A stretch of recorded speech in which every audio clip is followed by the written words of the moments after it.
Ova tema, vlast koja ima metodu djelovanja kod terorista, svaki dan baca zvučnu bombu na stanovništvo, to možda zvučnu bombu od par tisuća decibela. Još me svi žele preseljavati, od kad je sve to počelo, svi bi htjeli da se ja preselim i u Italiju, i u Njemačku, i Austriju, i Bosnu, i Srbiju, i Englesku, i Kinu, i Rusiju, i Ameriku. Ali ljudi što vode hrvatsku vlast, i doktori, i vojska, i policija pričaju da imam zvučno oružje koje je jako par tisuća decibela.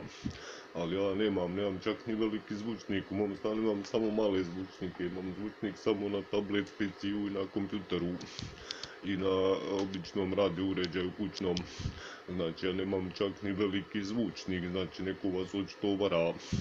Ali bez obzira to što ja pričam, što pričaju da imam zvučno oružje koje snage par tisuća decibela, niko me nije pitao ni da li imam dozvolu za to oružje, znate, jer niko me nije pitao ništa. Jer to oružje tako ne bi uspjeli naći, jer u stanu nemam nijedan veliki zvučnik koji nije niti koncertni ni ništa. Znači vlast stvarno baš briga za sve, jer vlast baljezga svoje gluposti. Ja sam toga cijeli svijet možda sumnja da imam zvučno oružje, niko me nije pitao da li imam dozvolu za isto. Znači očito sve prevaranti. A onda pričaju kak ja imam snagu par tisuća decibela zvuka.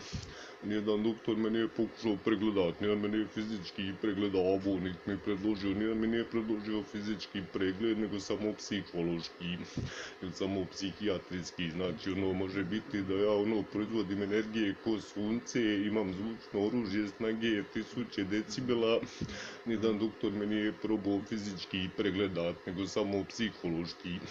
Znači svaki taj doktor je prevarant od prvog do zadnjeg. I to što me pokušavaju preseljavati i to sa svim tim kao zvučnim oružjima i slično, kao da imam i snagu ko sunce, snagu neutronske zvijezde i snagu tisuća decibela, što je laž, jer niko od njih me nije fizički pregledao, znate, pa se ne mogu u to ni uvjeriti. Jer svi ti hrvatski doktori su prevaranti, istraživači, štita, specnađenci, oni su svi skupa varalice, ako smijem primijetiti. Kao drugo i samo tako me hoće preseljavaju me sam zato da me izlože stresu i to svaki dan. Svaki dan mi prijete kako moram odselit, kako moram otići, kako se moram preselit, pa me pokušavaju otimati uz pomoć doktora, policije i vojski. Pa me pokušavali otimati s hrvatskim veteranima, to sve rade zato jer vode jedno psihičko mučenje. Vode psihičku torturu, svi ti što me pokušavaju preseljavati već 13 godina. A šta bi bilo da su me negdje preselili kad bi strani policajci, istražitelji čuli kak su htjeli na njih baciti zvučnu bombu od par tisuća decibela zvuka i kak su ih htjeli pogoditi snagom neutronske zvijezde, zaključili bi da su Hrvati pokušavali izvesti popriličan teroristički napad.